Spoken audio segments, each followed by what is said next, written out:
Welcome to JK Tells a Story, where real-life dramas unfold. Sit back and enjoy today's tale. Friday, 5:15 p.m., Trevor Ashford's office, Caldwell Associates, Chicago. Margaret Hartwell stepped into the private washroom attached to her boss's office, needing a moment to collect herself. What had just happened between her and Trevor Ashford still felt surreal. After months of growing closer, after pledging her love to a much younger man, she had crossed a line she'd sworn she never would. She had given him something she'd never offered her husband of nearly 30 years, a part of herself she'd always considered off-limits, something she'd once found distasteful. At first, she'd been nervous and even a little scared, afraid it might hurt. But to her amazement, it hadn't been as uncomfortable as she'd originally thought. The warm water ran over her hands as she stared at her reflection. Why now? She asked herself. Why did she allow herself to be used like that if she would never have agreed to this with Rob? Perhaps, she reasoned, this was just one way to separate the two most important relationships in her life. It was something only Trevor could have. But what about Rob? Was there any part of her that belonged exclusively to him anymore? Until the last few months, she had belonged entirely to Robert Brennan. The thought of cheating on her husband had never even crossed her mind, and she knew he only had eyes for her. The company she worked for, Caldwell Associates, was a large investment firm with interests throughout the country. Apparently, it was really no different from any other company, but it was very unique in one respect. Executives were not only allowed and encouraged but required to engage in intimate relations with a personal assistant. The tradition was that the company hired only men for management positions. It was an unwritten rule that was followed by higher authorities, and it was a tradition that began more than 75 years ago. There was also an established unwritten rule that no employee was ever to mention the topic outside of the company. Ever. Those who did were quickly counseled, and their employment was terminated. Most of the women who worked as assistants were unmarried, but a few were married, and most of them somehow managed to hide their work from their unsuspecting husbands. They all had to sign non-disclosure agreements. While many young women in the company aspired to become executive assistants, Margaret never did. The reason was simple. She loved her husband and had made a promise before God and everyone else to cleave only to him until death parted them. Raised in the church by strict parents, she took this promise seriously. Until Trevor came along. About 8 months ago, the company hired Trevor from a competitor based in New York. He was initially reluctant to accept the idea of having some kind of personal companion provided by the company, especially after what had happened to him in New York when he'd had an affair with a married coworker. But after meeting Margaret, who was temporarily assigned to him, he changed his mind.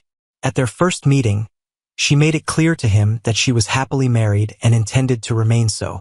Just so you know, Trevor, she said, I'm assigned to you only until you choose the woman you want as your permanent assistant.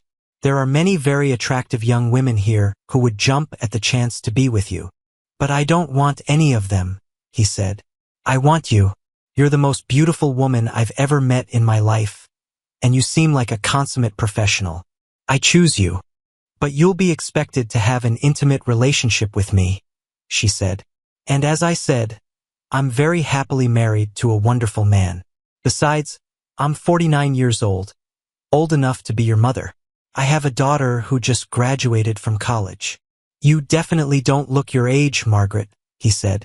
In fact, you look at least 10 years younger. He paused. I'll tell you what I'll do. I'll choose you as my assistant, but I won't ask you for anything beyond professional duties. We'll keep it platonic. In any case, you'll receive a significant increase in salary, and I'm sure the bonuses will certainly come in handy. She knew he was right about that.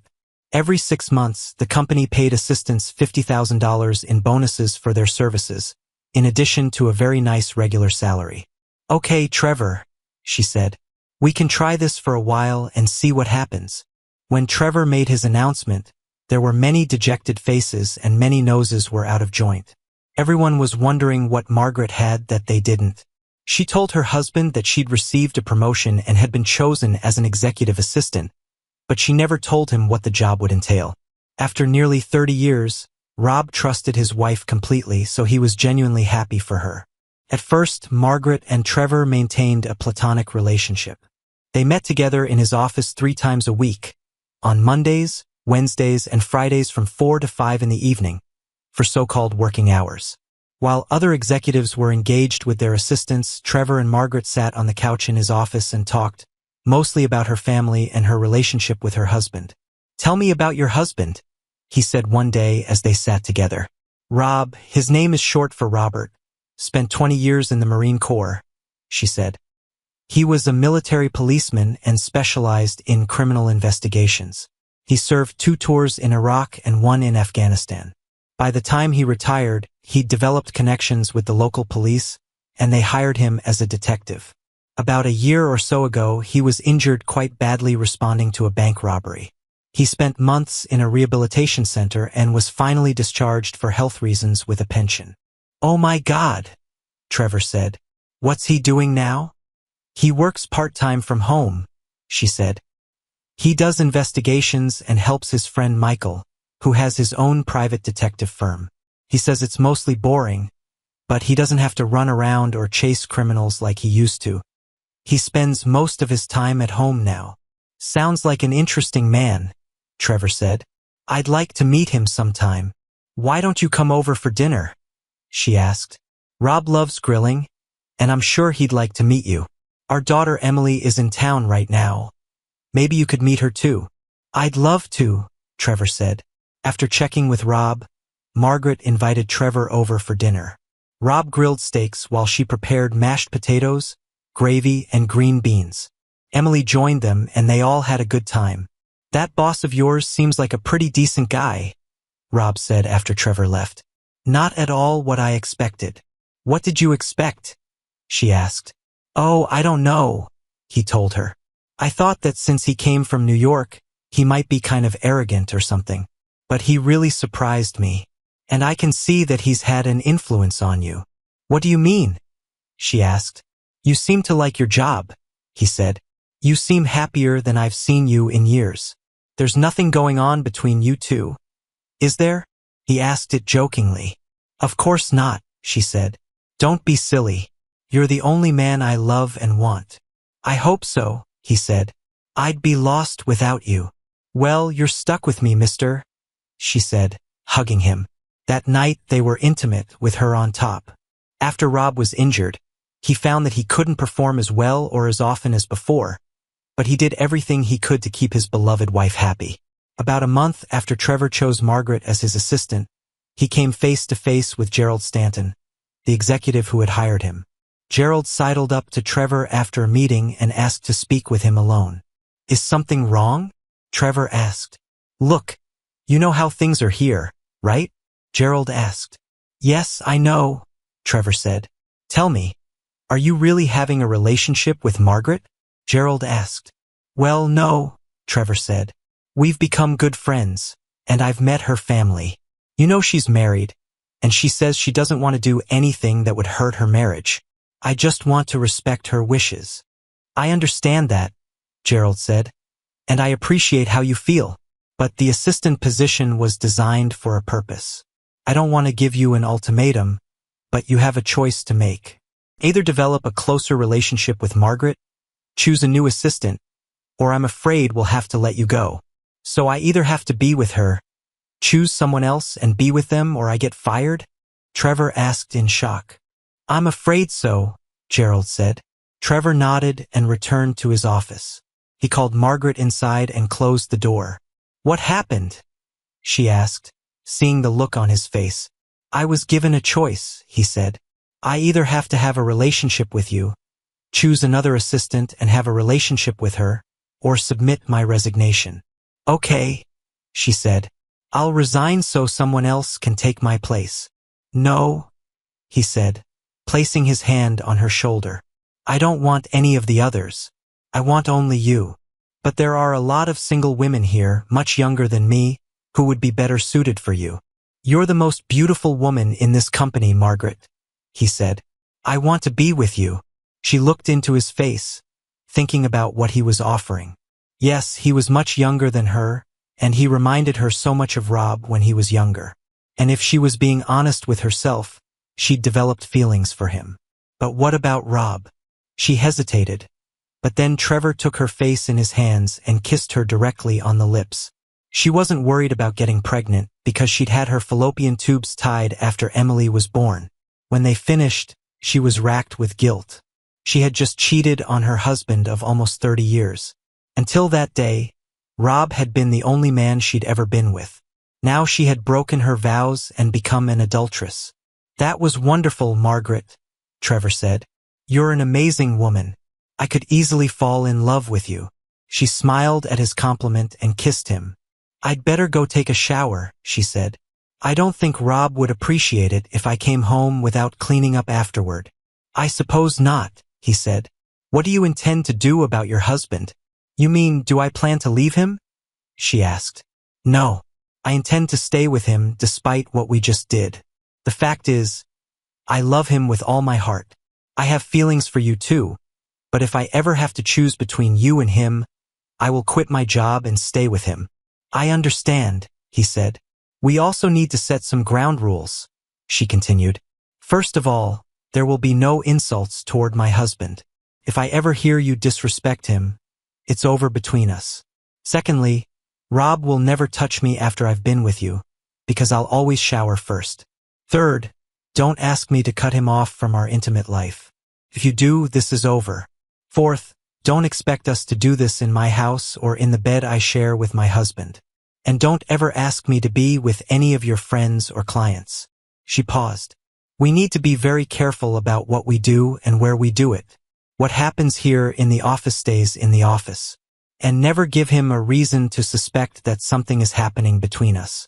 If we're at a public event and I'm with Rob, you'll treat me the same as any other coworker." "Understood." "Understood," he said with a smile. "I think you've pretty much covered everything." She smiled, kissed him, and went to the bathroom where she took a long shower. Thus began her career as Trevor's paid corporate companion. Over the next few months, the relationship between Margaret and Trevor developed in new ways. He showered her with gifts and treated her like a queen, except during their scheduled times on Mondays, Wednesdays, and Fridays from 4 to 5 p.m., when their relationship became more physical. She found herself enjoying what he did for her and with her, and she noticed that he kept his end of the bargain. He never disrespected Rob and never asked to come to her house. When she attended company events with Rob, Trevor treated her the same as any other colleague. Rob never had the slightest idea what was going on between his wife and her boss. When she received her first bonus check, she spent almost all of it on a new Ford F-150 pickup truck for her husband. He was still driving his 2010 Ford and was amazed when the truck was delivered. "What's all this?" he asked. "A gift for my loving husband," she said. "Can we afford to pay for this thing?" he asked. "There's no need for payments," she said. "I received a nice bonus check and wanted to surprise you. I thought you deserved this for being such a wonderful and supportive husband. This is the nicest gift I've ever been given," he said, taking her into his arms. "You're the best wife a man could dream of. You know that?" "I know," she said, and tears appeared in her eyes. If he knew what she'd done to earn that money, she thought he wouldn't be so kind. The relationship between Trevor and Margaret grew to the point where they began to think of each other as work spouses. It was not unusual for executives at Caldwell Associates to end up in long-term relationships with their assistants. Some even got married. One day, Trevor proposed to Margaret in his office, getting down on one knee. "I love you so much, Margaret," he said, holding an expensive pearl necklace in his hands. "Will you be my office wife?" She smiled and nodded. "Yes, my dear Trevor. I'll be your office wife," she said, kissing him. He placed the necklace around her neck and admired how it looked on her. "By the power invested in me by myself, I declare us office husband and office wife," Trevor announced with some theatricality. Margaret smiled, looking into his eyes. "Now you can call me your office bride," she told him. "That's the best offer I've received all day," he said. "Only one thing," she said, taking her wedding rings off her finger. "What are you doing?" Trevor asked. "From now on, when I'm at work, I'm your wife, completely devoted to you," she said. "And when I go home, I'm Rob's wife, completely devoted to him. She placed her rings in the top drawer of her desk and closed it. "Now I'm ready, my office husband." After this, their relationship blossomed. Trevor, who was already quite wealthy, bought Margaret an entire wardrobe and insisted that she wear what he provided when she came to the office. She happily complied, changing when she arrived at work and changing again before leaving. She also took the photo of her and Rob from her desk and hid it at the bottom of one of her desk drawers. She didn't want anything at work to remind her that she was already married. Margaret and Trevor also increased the frequency of their meetings. By this time, they were together every day of the workweek, most often in his office. He brought her to his apartment several times. They decided not to use hotels for fear that someone might see them together. Margaret also started working later than usual a couple of days a week, telling Rob that she had to stay late to meet deadlines. In fact, she and Trevor spent those evenings together in his office or apartment. On several occasions, she accompanied Trevor to seminars or meetings with clients in other cities. Of course, they shared a hotel room. She told Rob they had separate rooms and always made it a point to call home in the evenings, gesturing at Trevor to be quiet so Rob wouldn't suspect anything. As far as she knew, Rob had no idea what was really going on between her and Trevor. She often smiled after her evening shower, admiring her body in the mirror. Yes, she thought, she had it all. A loving, devoted, unsuspecting husband at home, a great job, and an equally devoted lover who made her feel desired every day. The only question now was how long could this continue? How long did she want it to continue? Although she still looked good at 49, she knew that at some point Trevor would want someone closer to his age. She knew that at some point her body would begin to show her age. While she was taking her shower in Trevor's office washroom, another worry crept into her head. Over the past few days, Rob had changed. He was no longer the outgoing, happy-go-lucky guy she'd married almost 30 years ago. He'd become withdrawn and quiet, saying almost nothing to her. He'd started smoking again, something he only did when he was really upset. She also noticed that he'd stopped driving the new truck she'd bought him and kept it locked in the garage. "Why are you driving your old truck?" she'd asked. "Is there something wrong with the new one?" "I don't want to put too many miles on a new vehicle," he'd said. She tried to talk to him, hoping to find out what was bothering him. "Rob, is everything okay?" she asked one day. "You've been terribly quiet. I'm worried about you." "Everything's just wonderful," he said in a neutral tone. "Michael asked me to help him with a cheating spouse case, and it really threw me off balance." "I'm sorry to hear that," she said. "Do you want to talk about it?" "Not really," he said, "but I just don't understand it. Why would a woman cheat on her husband and then tell him that she loves him? Damn it, if she wanted to hurt him, why did she even marry the guy?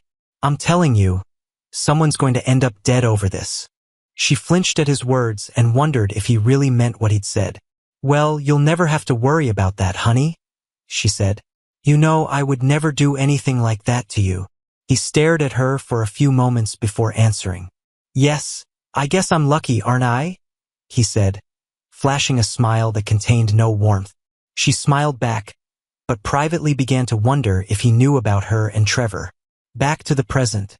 Margaret finished her shower and got out to dry herself. She made sure to be completely dry, and her hair was brushed exactly as it had been when she'd left for work that morning. She made every effort to hide her activities from Rob, even using the same soap and shampoo she used at home. She put on the clothes she'd worn to work and entered Trevor's office. She gave him a lingering kiss before leaving. "See you tomorrow," she said. "See you," he told her. "I love you." "I love you too," she said. She walked into her own office, unlocked her desk, and pulled out the top drawer to retrieve her rings. She almost went into shock when she looked in the drawer and saw that her rings were gone.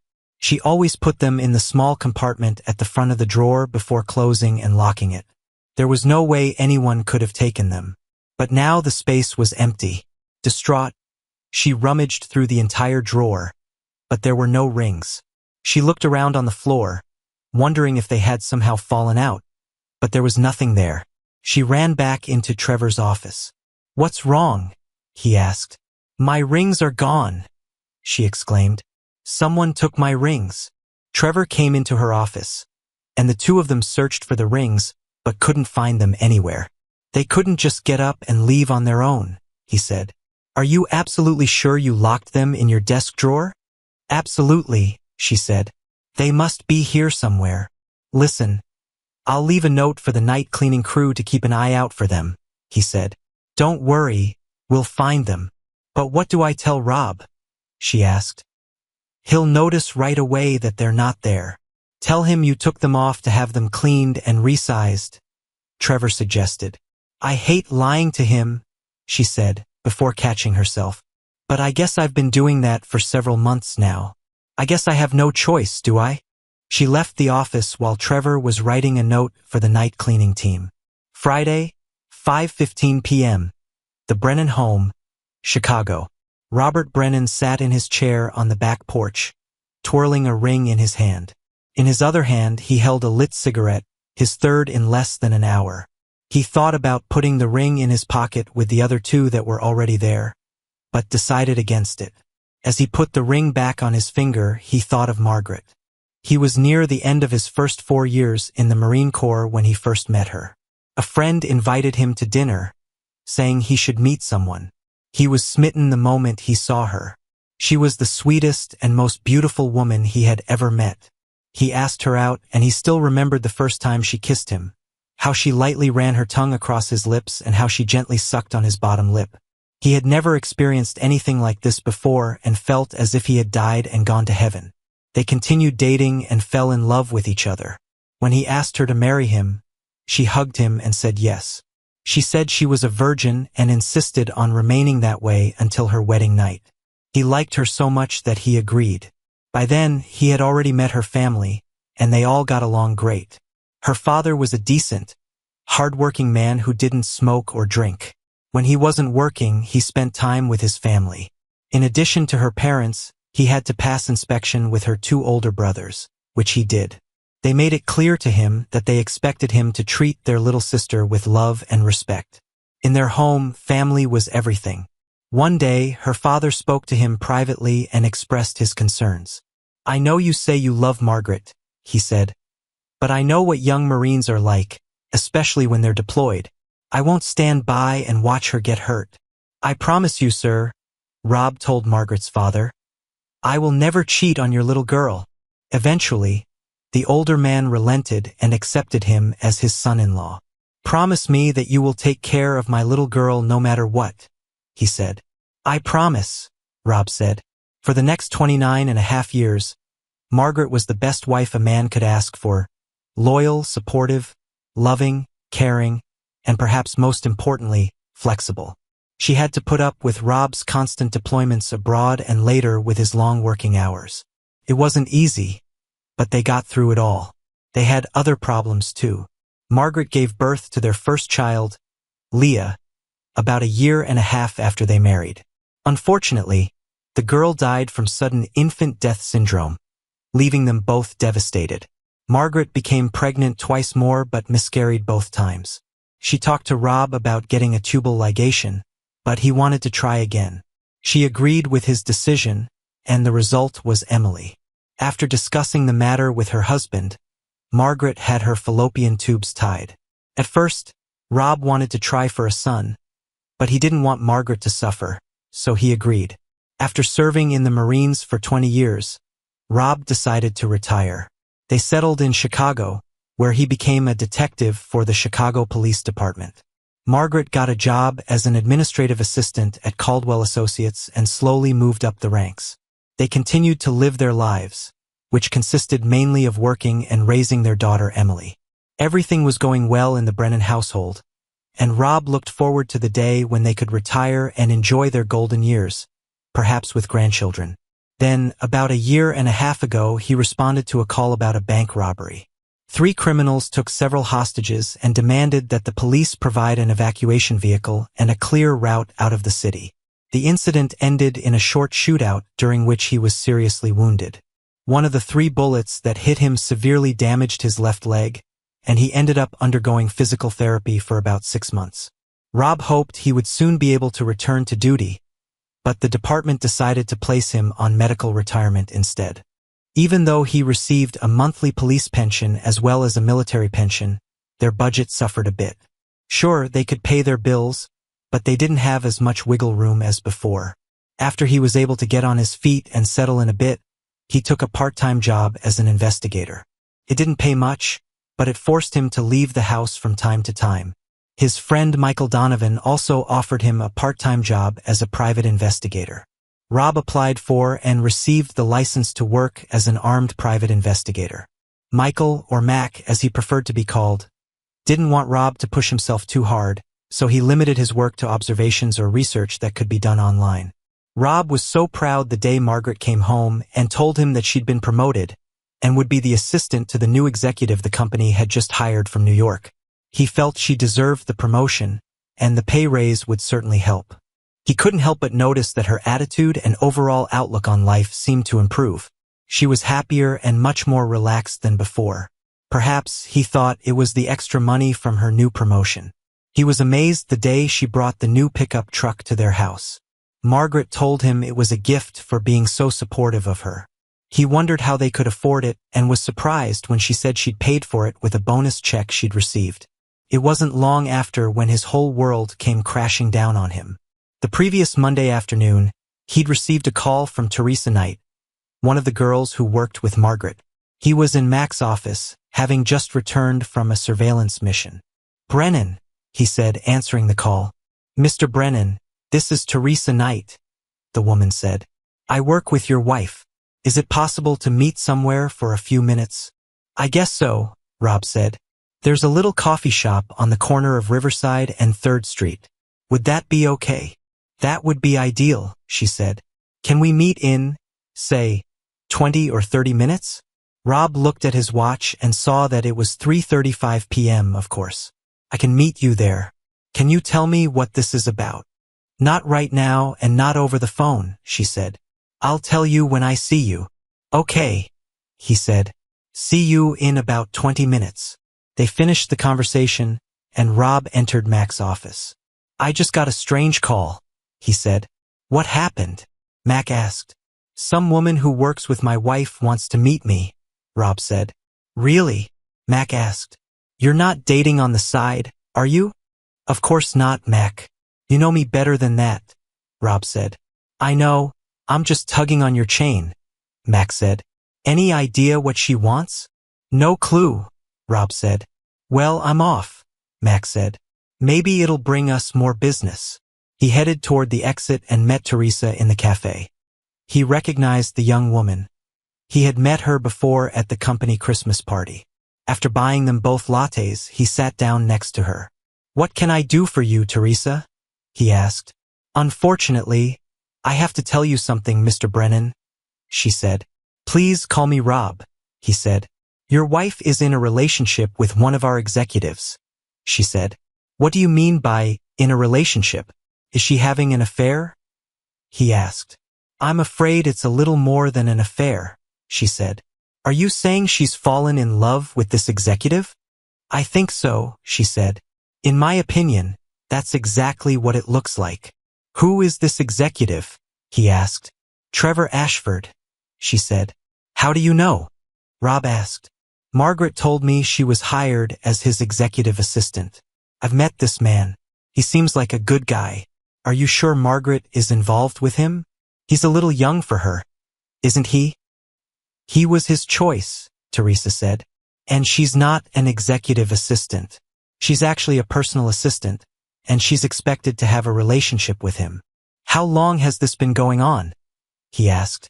"It's been a little over 6 months," she said. "Why are you telling me all this? And why now, 6 months later?" he asked.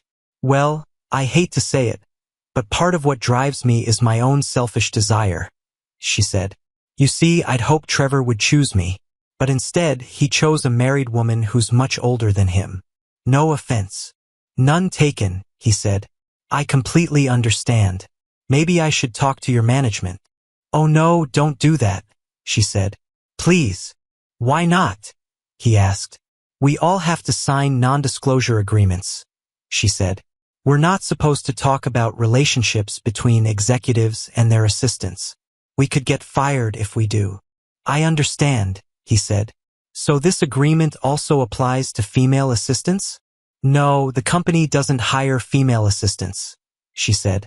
I know this sounds strange, but as far as I know, the company has never hired a woman in a management position. Several have applied, but none were ever hired. Interesting, he said. Tell me, are any of the other assistants married? A couple of them, yes, but most are single, she said. What about their husbands? He asked. One doesn't know about this arrangement, but the other does, she said. He's disabled and can't have intimate relations.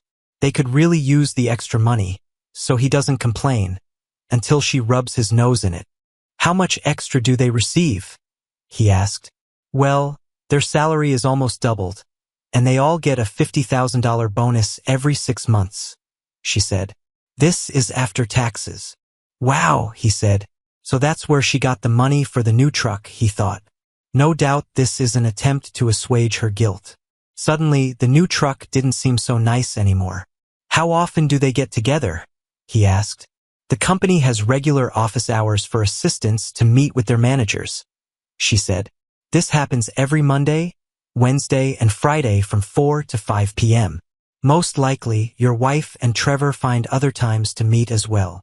So Margaret is with him right now? Is this what you wanted to tell me? He asked. She nodded. Yes, she said. Can I ask you to do me a favor? He asked. I'll try. What is it? She said. Could you keep an eye on Margaret and Trevor's relationship for me for a while? Let me know if you see or hear anything you think I should know about. I think I can do that, she said. But I have to be very careful. I understand, Teresa, he said. I don't want you to put your job at risk. I think I should go now, Teresa said, standing up. Again, I'm really sorry this happened. If I see or hear anything else, I'll let you know. Thank you, Teresa. I appreciate it more than you know, he said. After she left, he sat for a while thinking about what she told him. He felt as if someone had just punched him in the stomach. He checked his watch and realized it was about 4:30, which meant Margaret and Trevor were about halfway through their meeting. He returned to the office, hoping to see Mac before he left. Hey, Rob, Mac said as he entered. I didn't expect you to come back. Are you okay? You look like someone just kicked your dog.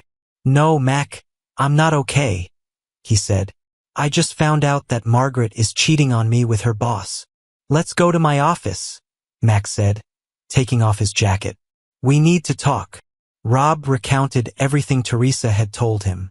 When he finished, Mac thought for a moment before speaking. The first thing you need to do is get evidence, he said. Right now, all you have is the word of a coworker who admits she has a thing for your wife's boss. Personally, I find it hard to believe that Margaret could cheat on you. Damn, you guys have been married for what? Almost 30 years. Yes, Rob said. Almost 30. Our anniversary is in just a few weeks. Mac pulled out a desk drawer and took out an audio recorder disguised as a pen. He handed it to Rob. Put this in her purse, he said. It will record up to 18 hours of audio at a distance of up to 15 meters. I'll see what I can do about video surveillance. I know it'll be difficult, but don't let on that you suspect something is wrong. And don't do anything stupid. Yeah, I know, Rob said. Yes, and that's why I'm telling you not to do anything stupid, Mac said. Tell me, what floor is her office on? The 15th floor of the Parker Building downtown, Rob said. Caldwell Associates occupies the top 7 floors. That building is across from the Block Building, if I'm not mistaken. Let me see what I can do, Mac said. For now, put this in Margaret's purse and keep an eye on it over the next few days. See what you can catch and play it cool. Maybe nothing's happening. Okay, Rob said before heading home. Putting the pen in Margaret's purse was easy. Playing as if nothing had happened was much more difficult. He watched her every move but saw nothing unusual. He tried to smell cologne or anything else that might indicate she was having an affair, but there was nothing. He watched to see if she would immediately go to the shower, but that didn't happen either. She simply took off her work clothes as she always did and went downstairs to prepare dinner, just as she had done every day since she started working at Caldwell Associates. When they went to bed, Margaret said she was very tired, which meant no intimacy. This didn't surprise Rob, as she'd often been extremely tired lately. He wondered if Teresa had made a mistake, but the whole story still haunted him. He figured he would find out the truth soon enough, one way or another. He received his answer the next evening when he retrieved the pen from her purse. After loading the audio onto his computer, he heard Margaret and Trevor exchange much more than warm greetings. "I'd better go get myself cleaned up," he heard her say to Trevor when they finished. "I don't want Rob to suspect anything." After her shower, he heard the words that put an end to it all. "I love you," Trevor said. "I love you too," she said. "See you in the morning." Rob sat in his office with tears streaming down his face when he heard this. What a fool, he thought to himself. This lying, treacherous woman. How long has this been going on? It didn't really matter to him. His marriage was over. There was no way he was going to become her willing cuckold. He copied the audio file from the recorder, charged it back up, and put it back in her purse. Tomorrow, he decided he would begin the process to end this sham marriage. That night, he went to bed and turned his back to Margaret. When she reached out to him, he didn't respond. He had never done this before. He was always more than willing to reciprocate her feelings. But that was over now. He heard her turn away, and for a moment he thought he heard her sobbing. Good, he thought to himself. The next morning, he called and made an appointment with a divorce lawyer. He knew a few, as Mac had actually worked for quite a few divorce attorneys. "I take it you have an audio recording?" Mac asked when Rob told him. Rob nodded. "Damn," Mac said. "I'm sorry to hear it. I managed to find a place in the block building where I have a clear view of her office. I have a camera set up there now. Let's see what we can do." When Rob met with the lawyer, he laid out everything he knew and allowed the lawyer to listen to the evidence he had. The lawyer then told him the bad news. "I'm sorry to hear about this, Rob," John Miller said. "But the fact of the matter is, it doesn't matter.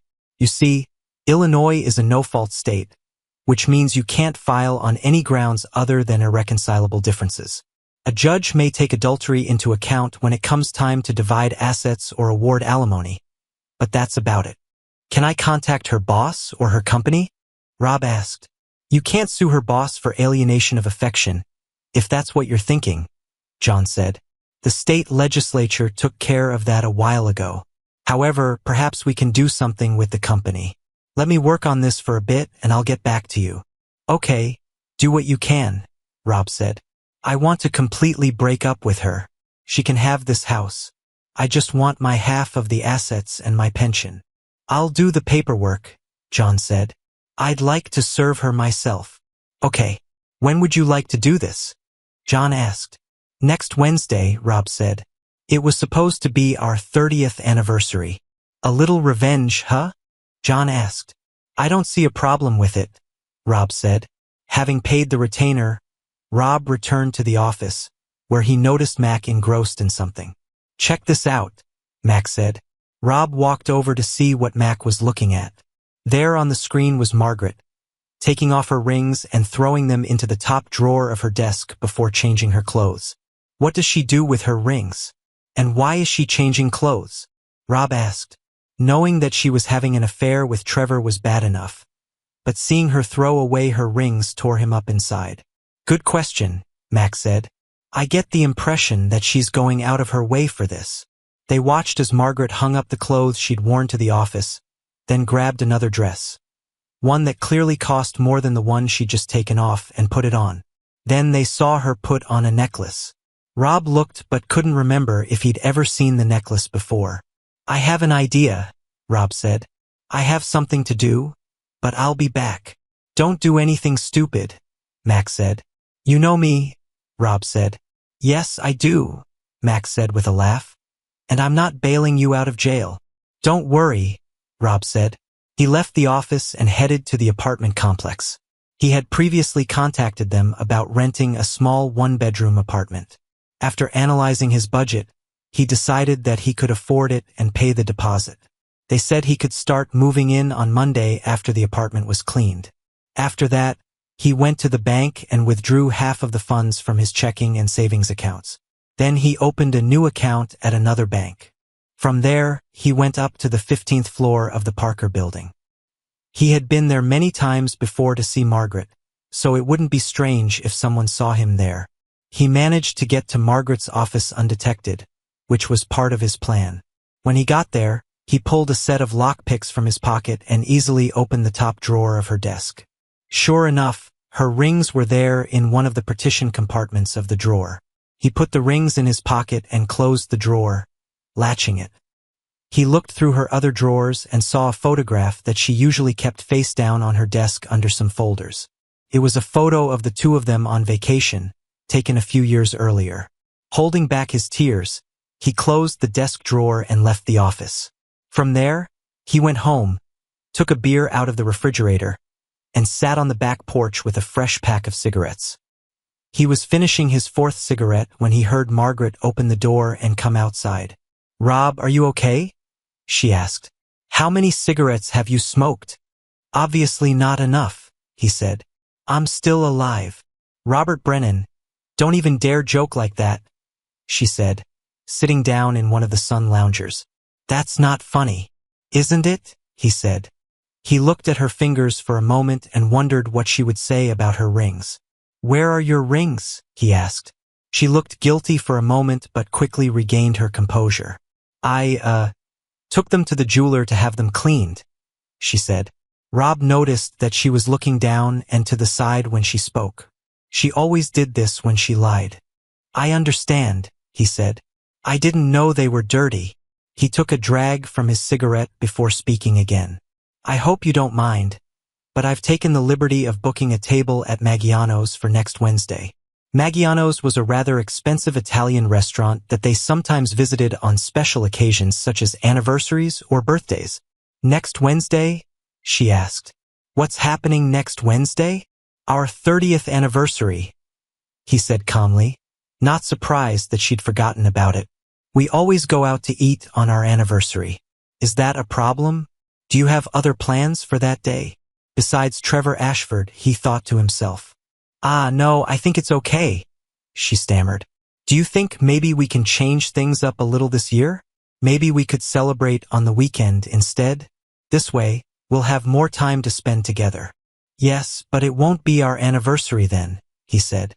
"But if you have more important things to do and don't want to celebrate, I can call and cancel."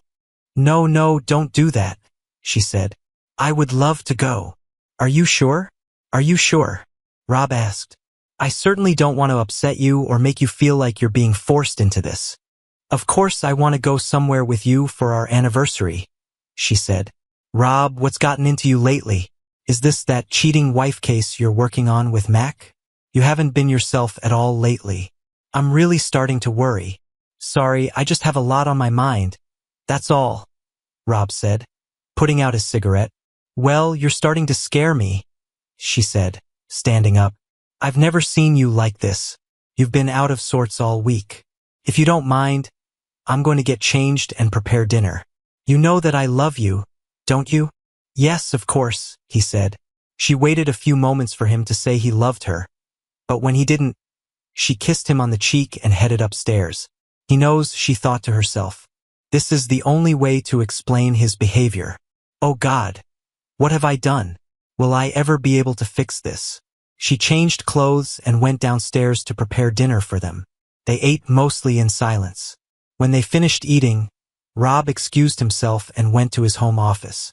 He closed and locked the door, then turned on his computer to find out everything he could about Trevor Ashford. Margaret knocked on the door once. "Are you okay, Rob?" she asked. "Wonderful," he said. "Just finishing up some work." "Okay, well, I'm going to bed. Don't stay up too long," she said. "I won't," he said. "Good night," she said. "Good night," he answered. "I love you," she said. "Okay," he said, stunned by his own answer. Margaret backed away from the door and headed upstairs. By the time her husband came to bed, she was already asleep. The next day, Rob listened to the latest audio recording from the device in Margaret's purse. Tears streamed down his face as he listened to his wife with Trevor. He heard her allowing Trevor to have his way with her in a manner he'd never been interested in, and as far as he knew, neither had she. But here she was, willingly allowing her boss to take advantage of her. He wanted to confront her, to scream at her. When he heard her tell Trevor that her body belonged exclusively to him, he needed to get out of the house before he said or did something stupid. He turned off the computer, grabbed his keys, and left without saying a word to Margaret. He heard her calling after him as he left, but he didn't answer. He just slammed the door and walked to his old truck. As he drove away, he saw her standing in the front window. He hoped she didn't notice the tears rolling down his face. He drove to the park and sat in the parking lot for a while, letting his tears flow. He wasn't sure how much more of this he could take without exploding. 30 years of wedded bliss, and this is how it ends, he thought. Someone has to pay for this. He needed someone to talk to, so he called Emily. After all, what was about to happen on Wednesday would affect her too, and she had a right to know. She picked up the phone after the first ring. "Dad," she said, "this is a surprise. Is everything okay?" "No, honey, it's not," he said. "Can you spare a few minutes for your old man?" "Of course, Dad," she said. "Do you want to come over? I can make you coffee." "Sounds good," he said. "I'll be right there. Just do me a favor, please." "What exactly?" she asked. "If your mom calls, don't tell her you talked to me. Okay?" "Okay, Dad," she said. "Is everything okay between you two?" "No, that's not true," he said. "Okay," she said. "Come on over. See you in a few minutes." He reached her apartment complex and climbed the stairs to her second-floor apartment. She saw him coming up the stairs and opened the door before he could knock. He hugged her and kissed her cheek. "The coffee's ready," she said. "Sit down and I'll bring you a cup." "Thank you," he said, sitting down on the sofa. She handed him a cup of coffee, black and hot, just the way he liked it, then sat down across from him. "What's going on, Dad?" she asked. He took a sip of his coffee and set his cup down before answering. "Your mother is cheating on me," he said quietly. "What?" she asked in shock. "Are you sure about this?" He nodded. "Yes," he said. "I'm sure. I have audio, video, photos. It's a full-blown affair with her boss, her work husband. This has been going on for several months now." "Oh my God," Emily said. "What are you going to do?" "I have no choice," he said. "I'm going to divorce her. I can't deal with this." "You can't?" she asked. "I mean, you guys have been married for what seems like forever." "No, honey. There's no way I can get past this," he said. "Maybe if it was just a one-time drunken mistake, but not this. I mean, she doesn't even wear my rings at work anymore. She even buys new clothes to wear to the office, changes at work, spends her afternoon with him, takes a shower, puts her old clothes back on, then comes home and acts like nothing happened. Can't her company do something about this?" she asked. "It almost sounds like harassment. In fact, her company not only encourages it, they demand it from their managers," he told her. "That's just wrong," she said. "It's not quite that simple," he told her. "But they pay her to be with him. That's how she was able to afford that new pickup truck." "So she's a corporate prostitute?" Emily asked in shock. "In a way, yes," he said. "I hope you plan to do something about it." "My lawyer is working on something," he said. "Unfortunately, you can no longer sue for alienation of affection in this state." "This sucks," she told him. "Yes, it does," he replied. "Do you want to know what's even worse? He was at our house. He ate at my table, pretending to be my friend, all this time." "You know what, Dad?" she said. "I'm already a grown woman. I've heard plenty of bad words before." It made him laugh, something he hadn't done in a long time. "The hardest part of all this is that she says she loves me," he said. "And, part of me believes she does, at least up to a point." "Do you still love her?" she asked. "Oddly enough, yes," he said. "That's why it hurts so damn much." "But that's not enough to keep her, is it?" she asked. She shook her head. "No," Emily said. "It's not." "That's not all," Rob told her. I can't trust her anymore. I've caught her in too many lies. Even if this Trevor Ashford leaves, what's to stop her from getting involved with another guy? You know, he's not much older than me, Emily said. 30, according to his biography on the company website, he said. And it turns out, your mother is not the first older woman he's seduced. I've heard about guys like this, she said. Maybe he's one of those guys who had issues with his mother when he was younger. You mean something like an Oedipus complex? Rob asked. Well, there's more to it, but in a nutshell, yes, she said. What do you plan to do about him?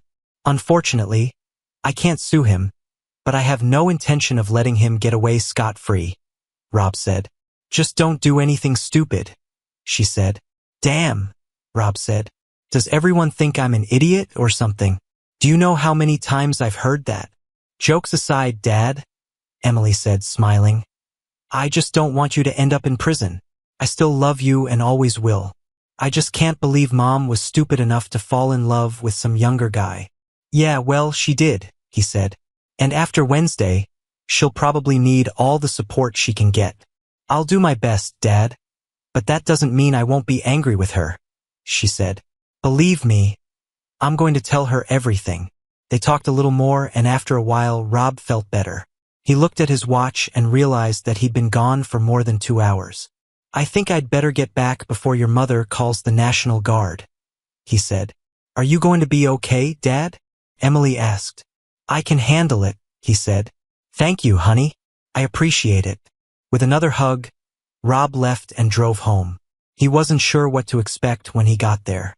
He half expected to see Trevor's car in his driveway, but luckily that didn't happen. He entered the house and looked around. 30 years of memories. The last 10 or more right here between these walls were everywhere.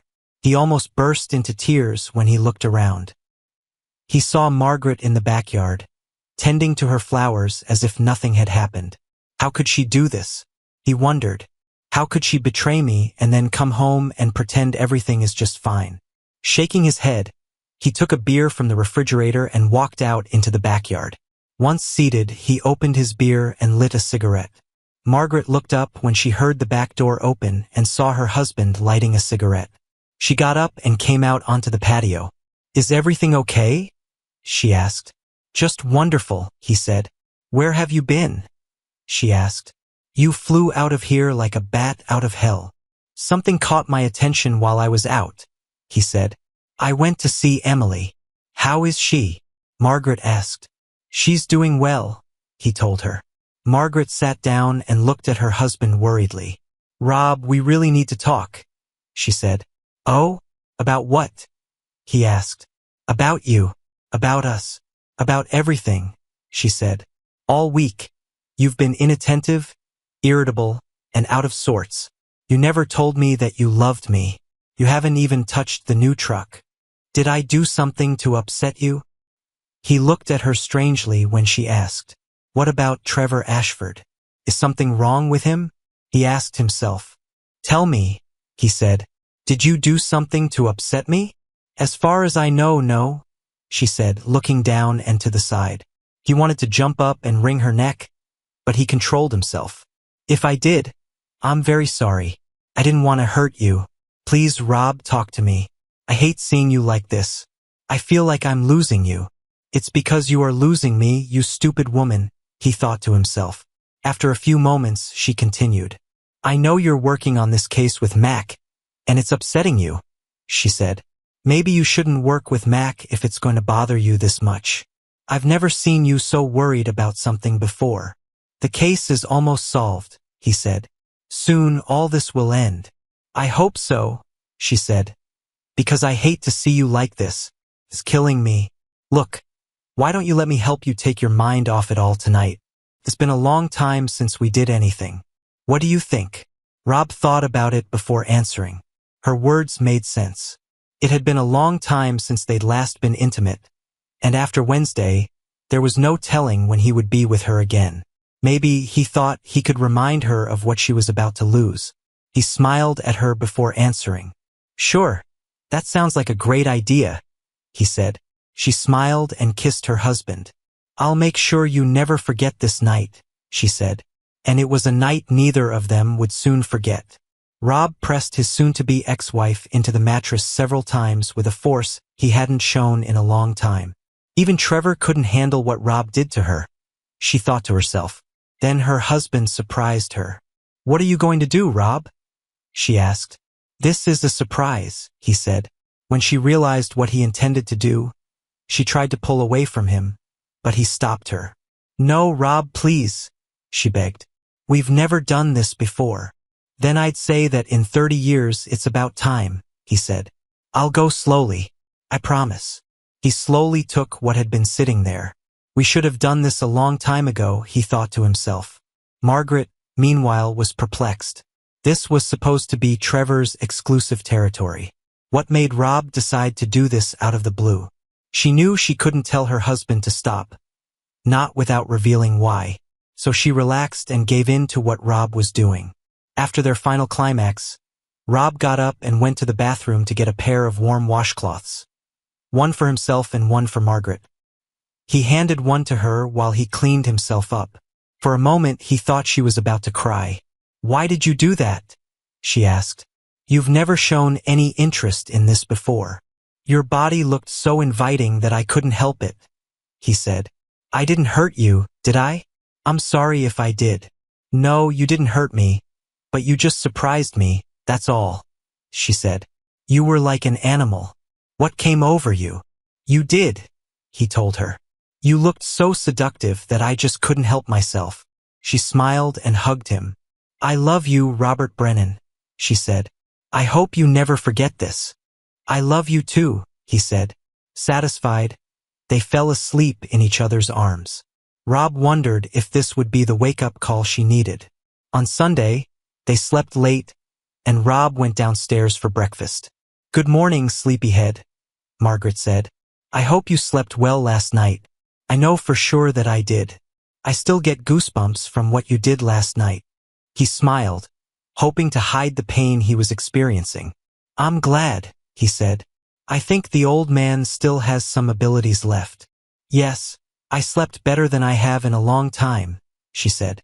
After they ate, he went out into the backyard and turned on his lawnmower. Perhaps for the last time, he mowed the yard and put the lawnmower away, admiring his work for perhaps the very last time. "I will miss this yard," he thought to himself. That night, they made love again, but Rob stayed away from where Margaret was still a little sore. From Rob's point of view, it was great. It was enough for him to simply know that this was no longer Trevor Ashford's exclusive territory. When they finished, Margaret rested her head on Rob's shoulder. "Please don't forget that I really love you," she said. "I would be completely lost without you." "I love you too," he said. What was true was that he still loved her, which is why her betrayal hurt him so much.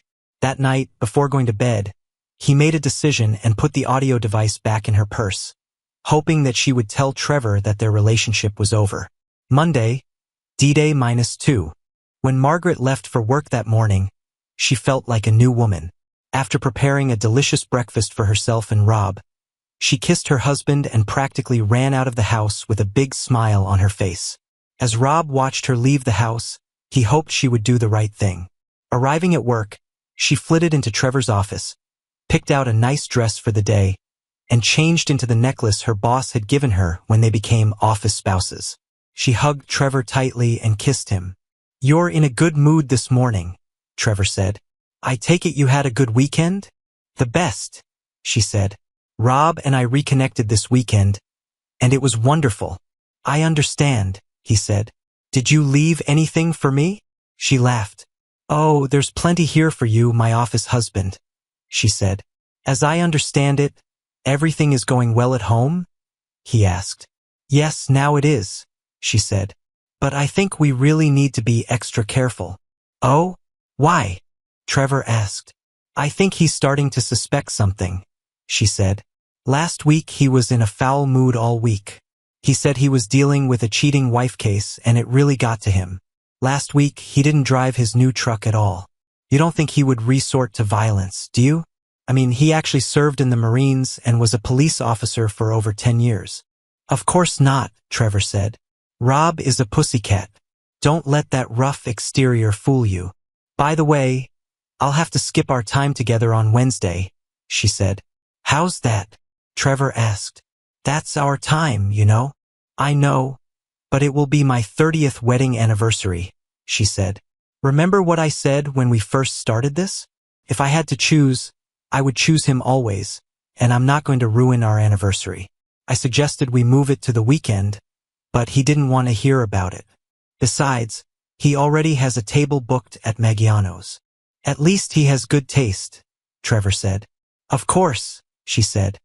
He married me, didn't he? Trevor laughed and picked her up before pressing a kiss to her lips. Yes, he did, Trevor said. Well, since it will be your 30th anniversary, I think we can agree to that.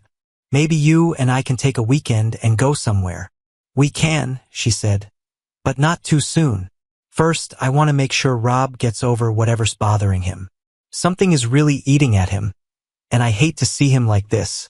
Do you think he knows about us? He asked. I don't know, she told him. Maybe. That's why I think we still need to slow down a little. By the way, what did you tell him about your rings?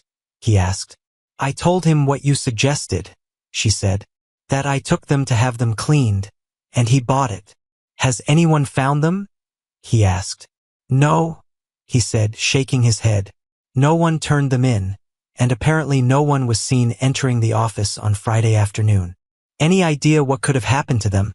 She asked. He shook his head. I have no idea, he said. Trust me, I'm just as confused as you are.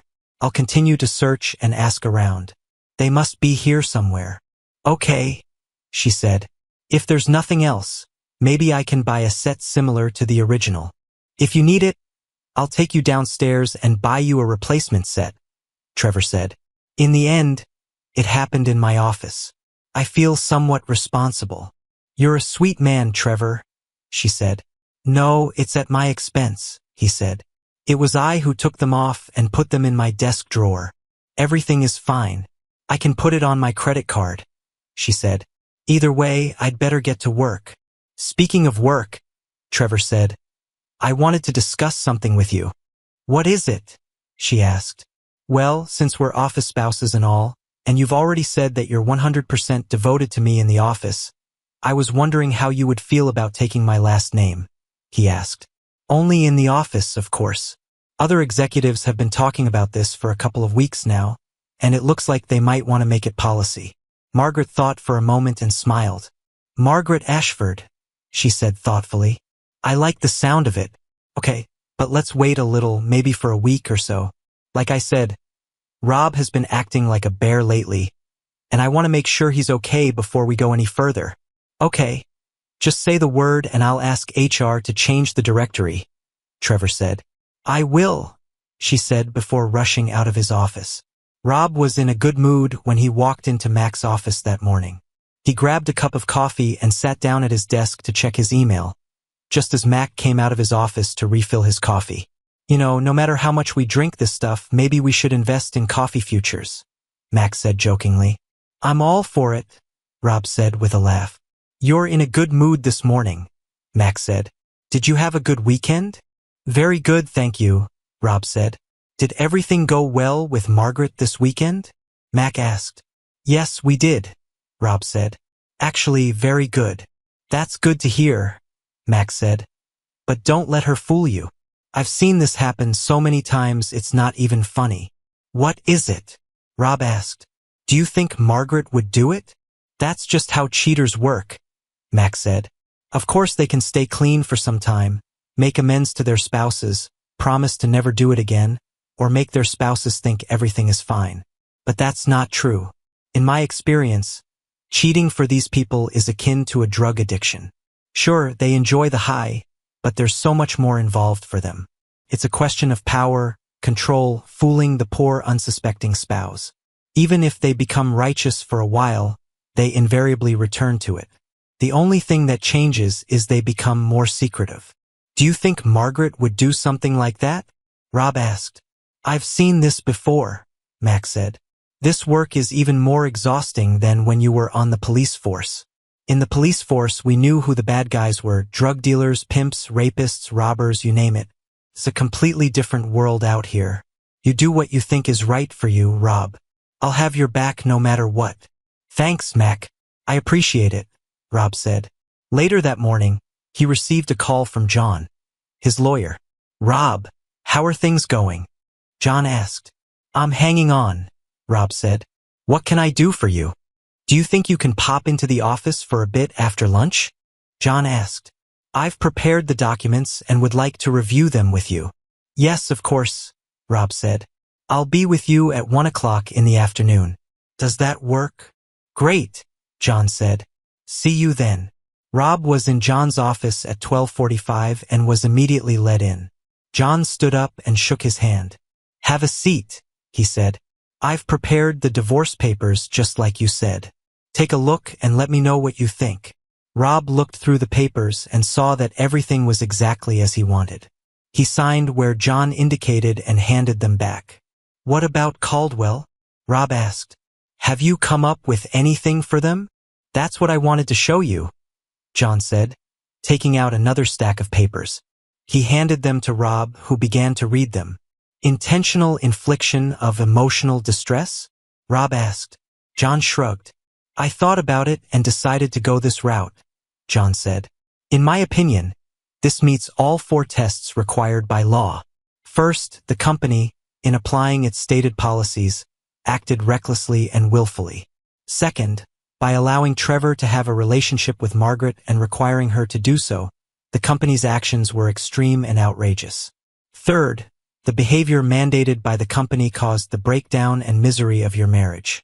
Fourth, you are experiencing severe emotional distress as a result of the adultery that led to your divorce. Do you think the judge or jury will believe it? Rob asked. Maybe, John said. And I see you're asking for $30 million. $30 million? Rob said. I can't imagine a judge or jury going for that. Probably not, John said. I thought $1 million for each year of your marriage was a good number, and I also doubt that the judge or jury will go for it. I chose this figure to get Caldwell's attention more than anything else. A lawsuit like this would definitely be noticed, and somehow I don't think they would want to see it on the news. It's bad for business. They will no doubt want to negotiate this, and I think they will do everything they can to settle it out of court. I believe that if we walk away with $2 million or more, we will win. What is your interest? Rob asked. Usually I get a third, but in your case, since you work with Mac, I'll only ask for 10%, John said.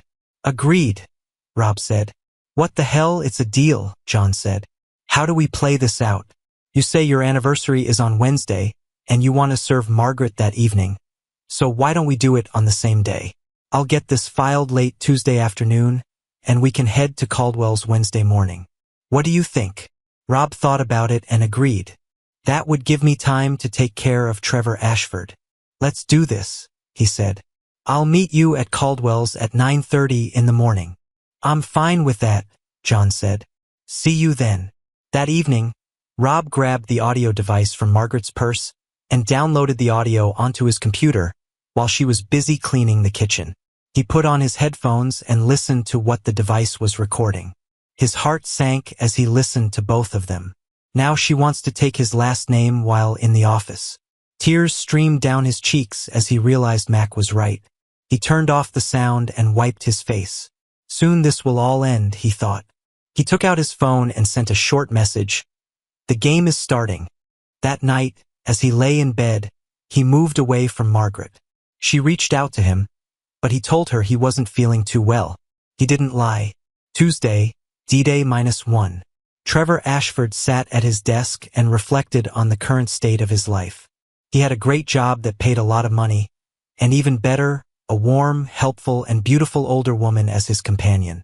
What's even better is that the company actually paid her to be with him. Couldn't be better, he thought with a grin. Margaret had just left the office to pick up their lunch. He knew that after they shared their food, they would share each other's bodies. Soon, he thought, she will belong to him entirely, and her ignorant cuckold husband will not be able to do anything about it.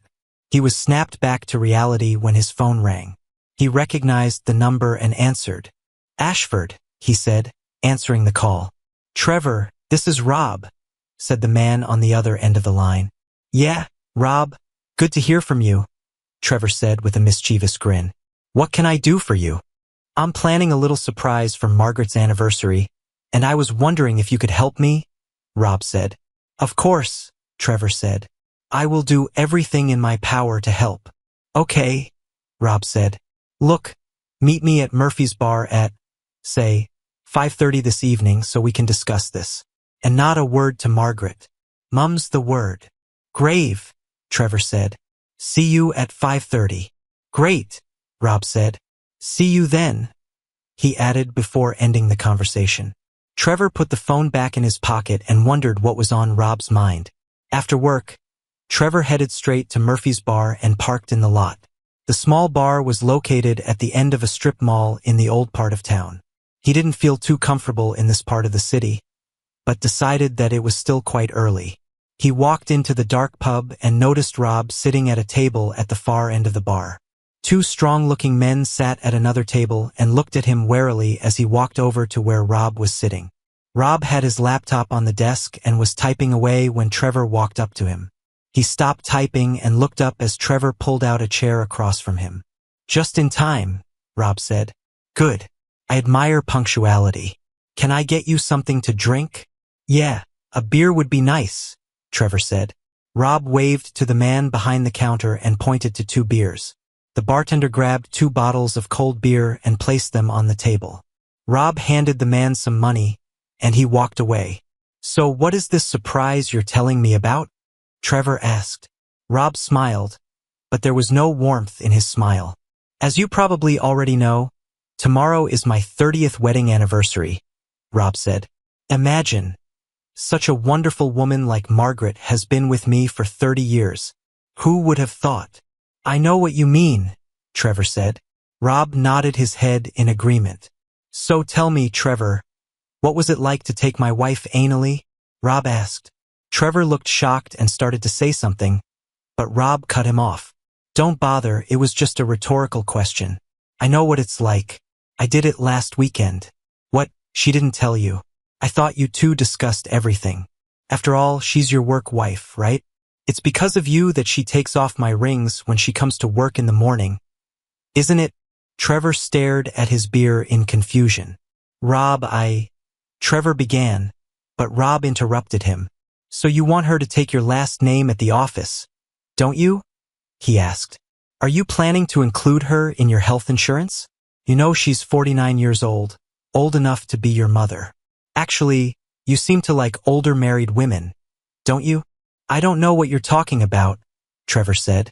Don't play coy, Trevor, Rob said. I know everything about you. Does the name Robin Harkness mean anything to you? How about Janice Taylor or Brenda Smith? There's more, but they all have the same story. Older married women who have a lot of money, and strangely enough, you manage to write your name into their wills. How do you do it, Trevor? Don't bother answering, I already know. So tell me what's going on between you and older women. Is this some kind of Oedipus complex or something? Did you have feelings for your mother as a child and never grew out of them? What is the Oedipus complex? Trevor asked. What are you talking about? Oh, I forgot, Rob said. You were a product of modern education. Probably never even heard the term before. Trevor was starting to worry. Who does this little man think he is anyway? Listen, Rob, I love your wife, he said. It's wrong to say that to an armed man whose wife you've been sleeping with for what, 6 months or more? Rob said. Fine, what do you want from me? Trevor asked. Rob turned his laptop so Trevor could see the screen. What is this? Trevor asked. You don't recognize your company's email site? Rob asked. I see it, Trevor said. But what is that on the screen? This is your resignation letter, Rob said. Effective immediately. I've already included the email addresses of your bosses, your board of directors, and your HR department. All you have to do is enter your email signature and click submit. Then, when you do that, you can leave. I have a better idea, Trevor said, his face turning red. How about I kick your ass and then take your wife in your bed while you watch? Rob grinned at this. True, you are 20 years younger than me. You're in pretty good shape and you don't have any problems with a bad leg. But you're forgetting a couple of things, Rob said. Like what? Trevor growled. First of all, I'm armed, Rob said. Secondly, I have been working in law enforcement longer than you've been alive. I've learned a couple of things along the way, like how to make an idiot like you disappear without a trace, and no one will ever find your body. Trevor looked at Rob in shock. Are you really going to kill me? Trevor asked. It's been a while, Rob said. Your choice. We can do this the simple way, he said, pointing to the laptop. Or we can go somewhere less hospitable and do it the hard way. In any case, you disappear from my life forever. Personally, I kind of hope you choose the latter. It's been a long time since I've killed someone, and my trigger finger is a little itchy right now. And you're saying all I have to do is sign and send this email? Trevor asked. What then? Then you are leaving my city tonight, Rob said. And you will never return. Never? But I still have things in my apartment, Trevor said. I already took care of it, Rob said, taking a key from his pocket. These two gentlemen took your things to a storage unit about an hour and a half outside of town. Here's the key to your unit. The month has already been paid. Trevor looked around and saw two strong men sitting at the next table. They didn't look very friendly at all. Trevor looked over the resignation letter that Rob had written. He had to admit this guy had a way with words. After reading it, he signed it electronically and clicked send. He turned the laptop back to Rob. A few seconds later, they heard Rob's phone ring. I put my email address in the BCC field, Rob said. Now get out of my city. These two gentlemen will escort you to the state line. Don't try to contact me, and don't even think about trying to contact my wife. Defeated, Trevor nodded his head and stood up to leave. Rob stood up too and walked around the table to come face to face with Trevor. God help you if our paths ever cross again, Trevor, Rob told him. Okay, Trevor said. You won. No hard feelings? He asked, holding out his hand. Rob looked at the hand for a moment and shook it. Then, trembling, he pulled Trevor closer and kneed him in the groin with his good leg. Trevor collapsed to the floor in pain. The bartender looked at them for a moment. He's okay.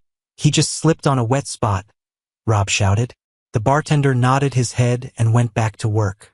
Rob grabbed Trevor's hair and yanked, forcing the younger man to look up at him. I'm going to keep an eye on you, Trevor, he said. If I ever find out you're sleeping with another man's wife, so help me God, I'll hunt you down like a dog and put an end to your miserable existence. Can you hear me, boy? Yes, sir, Trevor said. Rob let go of him and stood up, looking at the two men standing next to him. Get this piece of garbage out of my sight and out of my state, he told them. Now, boss? One of the men asked. They grabbed Trevor's arms and pulled him to his feet before leading him out of the bar. Rob watched them go, then noticed something on the floor near one of the chairs. He leaned over and saw that it was Trevor's phone. Apparently, it had fallen out of his pocket when he hit the floor. He turned it on and saw that it was locked. Out of curiosity, he entered 1234 and clicked OK. Oddly enough, the phone opened right in front of him. He shook his head in amazement. Let's talk about stupidity, he thought. He turned off the phone and put it in his pocket before heading home. Wednesday, D-Day. Margaret woke up early and noticed that Rob's side of the bed was empty. She hoped he was still downstairs and rushed downstairs, throwing on her robe. They had a long tradition of exchanging cards on the morning of their anniversary, and she hoped to catch him before he left. She walked over to the kitchen table and saw that the card she had bought for him was still there, unopened. She hoped to see a card from him, but there was none. Instead, there was a note. Had to leave early to do something. See you at Maggiano's at 6. Happy anniversary. It was strange, she thought. He didn't say he loved her, and he always had a card for her to open in the morning. Concerned, she returned upstairs and got ready for work. When she got to the office, she walked into Trevor's office and saw that he wasn't there. He was always there before her, she thought. She looked around, but his presence was nowhere to be seen. His jacket wasn't on the hanger, and the coffee pot was still off. She took out her phone and tried to call him, but it went straight to voicemail. Trevor, honey, are you okay? Please call me. I'm worried. Love you, she said before ending the conversation. She turned around to see Robert Jones, the CEO, standing in the doorway with a piece of paper in his hand. "Good morning, Margaret," he said, entering the office. "I hate to tell you this, but Trevor is gone." "No," she asked. "What do you mean, gone?" "He resigned from his post last night," Robert said. "He sent this after he left the office." He handed her a piece of paper. She read it, and tears streamed down her face. "To whom it may concern," the short letter began. "I regret to inform you that I am submitting my resignation from Caldwell Associates, effective immediately. Although I enjoy my job and the team I work with, I can no longer in good conscience continue to work here knowing that I'm ruining the marriage of a good man. I hope for the best for the company and will send my contact information as soon as I am settled in my new position. With best wishes, Trevor Ashford." The letter concluded. Margaret read the letter twice before returning the paper to Robert. She refused to take it, raising one hand. "Keep it for yourself," Robert said. "We were all surprised by this. I also tried to call him, but I was unable to contact him." "I don't understand," she said. "He never showed any signs that he was unhappy." "That's why we're surprised too," Robert said. "We were very pleased with his work, and he seemed happy." "You didn't tell your husband anything, did you?" "No, Mr. Jones, I didn't," she said. "Okay," he said. "Look, I know you two were very close. Why don't you take the rest of the week off? Your job is safe. Come back on Monday, and we'll figure something out." "Okay. Thank you, Mr. Jones," she said, and tears streamed down her face. He gave her a fatherly hug before leaving the office. Sobbing, she left the building and drove away. Rob and John sat in the parking lot in John's car, watching the building. They saw a visibly upset Margaret get into her car and drive away. John looked at Rob before speaking. "Are you ready?" he asked. "Let's go," Rob said. They got out of the car and entered the building, taking the elevator to the Caldwell Associates executive suites. When they got there, the secretary tried to stop them from entering Robert's office. But Rob showed his badge, and the two continued on their way without slowing down. Robert looked up in surprise as two men entered his office without knocking. "Who are you?" he asked. "What do you think you're doing, bursting in here like that?" "Mr. Robert Jones?" Rob asked. "Yes, it's me," he said. Rob pulled out a manila folder and placed it on Robert's desk. "You've been served," Rob said. "Been served?" Robert asked in shock. "For what?" "It's all in the documents," John said. "Your company and your top managers are being sued for intentional infliction of emotional distress." "What?" Robert asked. "Are you crazy? For what?"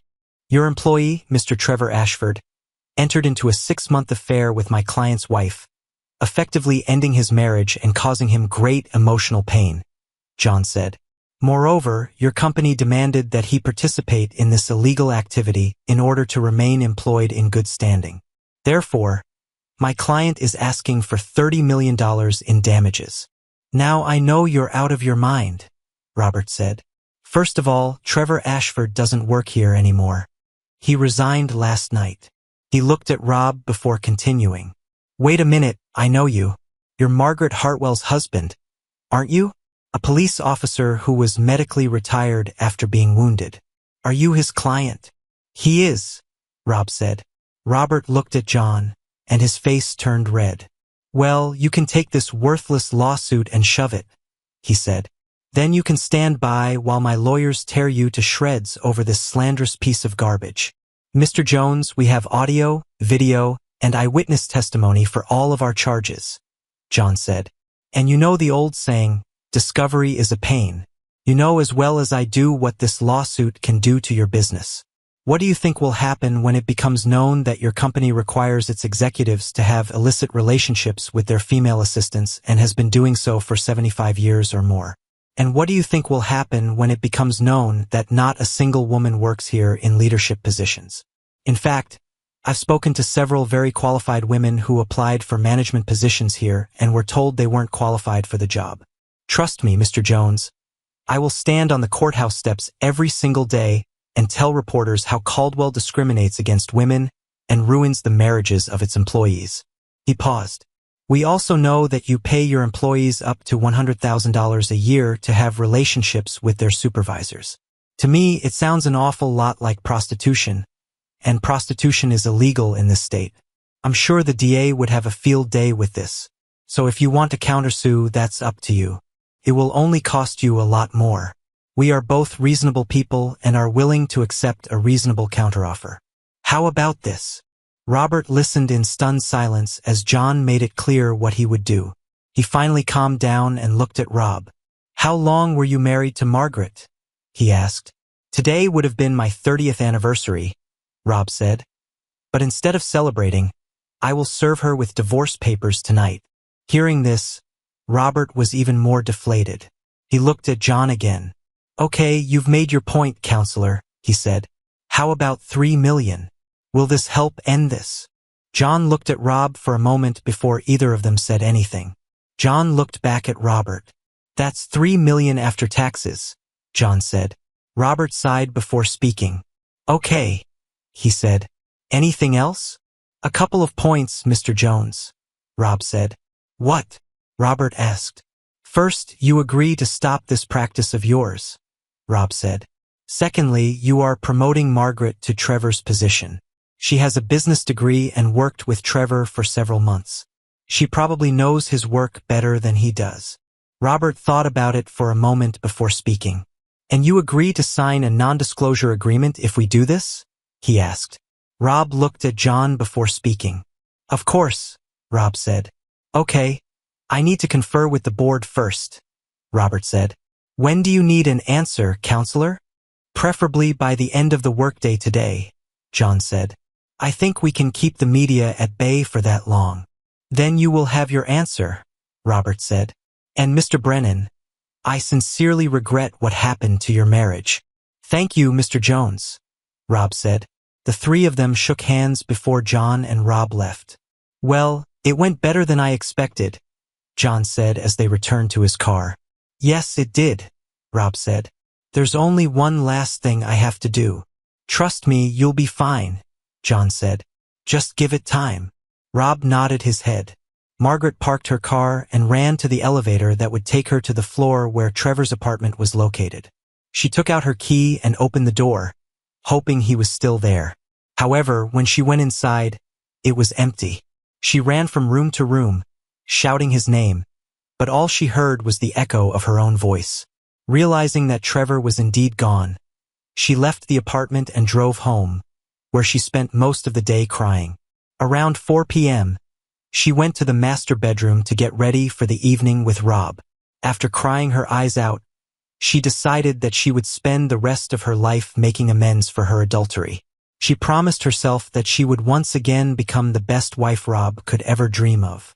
She went into her wardrobe to choose a beautiful dress for the evening and noticed that something was wrong. Looking into the closet where Rob's things were, she realized that most of his clothes were missing. Frightened, she opened his dresser drawers and saw that they were empty. She fell back onto the bed in fear. This can't be, she thought to herself. She steadied herself long enough to take a shower and put on her makeup. He's not really leaving me, she told herself. This is all just a joke. He would never leave me, she thought while dressing. She trembled with fear. Finally, she looked at herself in the mirror one last time. Rob would never leave, she thought to herself. She pulled into the Maggiano's parking lot and saw Rob's old pickup truck there. Okay, she thought. He's here, and we can put an end to this nonsense once and for all. She went inside and was shown to a table that stood in a rather secluded corner. Rob was already there, dressed in a nice suit. He smiled and stood up as she approached. He sat her down, as he always did, then sat down at the table across from her. They ordered food and a glass of wine. Over the meal, they exchanged small talk and pleasantries. When they finished eating, Margaret raised her glass. To 30 years of marriage, she said. Rob nodded his head and took a sip. Margaret continued. And to another 30 years of wedded bliss, she said, taking a sip. Rob shook his head and set his glass down. She looked at him in shock. I'm sorry, but this won't happen, he said sadly. What? she asked in shock. Why not? You're not stupid, Margaret, he said. And neither am I. I have just two questions for you. Why? And how long were you going to continue to make a fool of me? I honestly don't know, she said. Trevor reminded me so much of you when we were younger, and he was so kind to me. I guess I just fell in love with him. I'm sorry. I didn't mean to hurt you, and I certainly didn't plan on making you look like a fool. Really? He asked. Damn it, you're old enough to be his mother. You invited him to our house, fed him our food, made me think he was a good guy. All this time, you gave him what should have belonged only to me. To make matters worse, the company was paying you to be with him. Do you know what they call that in our state? She asked quietly. What? Prostitution, he said. So who are you now? A prostitute? Oh God, no, she exclaimed. Bonuses and additional money were received for services provided. Intimate services, he said, correcting her. No matter how you spin it, that's what it was. The money for that new truck was money earned as a prostitute. You want to know why I don't drive it anymore? Because it reeks of betrayal. Every time I think about that truck, all I see is you with Trevor. You did? You saw that? She asked. Oh yeah, Rob said. I saw it all. Do you want to know what was worse than watching you together? Watching you take off your rings and throw them in your desk drawer like a pile of trash. You were so ashamed of me that you couldn't even wear my rings at work. Then you lied and told me you took them to have them cleaned. I'm sorry, she said. I lost them, but they disappeared. I didn't know what to tell you, so I lied. I really regret this. This will never happen again, I swear. I know it won't happen, he said, putting his hand in his jacket pocket. He pulled out an envelope and placed it in front of her. Margaret Hartwell, you have been served. She shook her head, tears streaming down her face. No, no, no. I won't take them, she said. I don't want a divorce, Rob. Please tell me this is a joke. This is not a joke, Margaret, he said. I've been agonizing over this all week, and I'm not going to do it anymore. You still haven't answered my second question. How long were you going to keep making a fool of me? Were you going to continue sleeping with Trevor until you retired? I don't know, she said, sobbing. And this nonsense about him giving you his last name at work, he added. Were you really going to do that too? I don't know, she sobbed. Please stop, Rob. I can't stand it anymore. It's just too damn bad, he said. Now you've felt at least a little of what I've been experiencing for the last week and a half. However, there is one good thing that came out of all this. What is it? She asked. You've been promoted, he said. You were chosen to take Trevor's place. Congratulations. You are the first female executive at Caldwell Associates. Do you know about Trevor leaving? She asked in shock. Yes, Rob said. I had a nice little conversation with him. As one man to another, I convinced him that it was in his best interest to leave. And how did you manage to persuade Caldwell to give me his position? She asked. I had a little help from a good lawyer, Rob said. Rob, I know this may sound cliché, but it was just physical between me and Trevor. It really didn't mean anything, she said. Of course we can get past this. Rob smiled and pulled out Trevor's phone. He launched the voicemail application and played her last message sent to him. Trevor, honey, are you okay? Please call me. I'm worried. I love you. They heard Margaret's voice. Rob closed the app. I love you, he asked rhetorically. In my opinion, these sound like the words of a woman in love. No, Margaret, we can't get past this. You made your bed and now you can lie in it. Just so you know, you're not the first older woman Trevor has done this to. I hope, however, that you will be the last. He reached into his pocket and pulled out another envelope, throwing it on the table. Come on, open it, he said. Margaret opened the envelope and saw 3 rings inside, hers and his. She looked at him in shock. Did you take my rings? She asked. He nodded his head. Yes, he said. I thought if you don't want to wear them, maybe I should take them back. I was close to cutting them in half, but I thought you might need the money you get from pawning them. So it's really over between us, isn't it? She asked.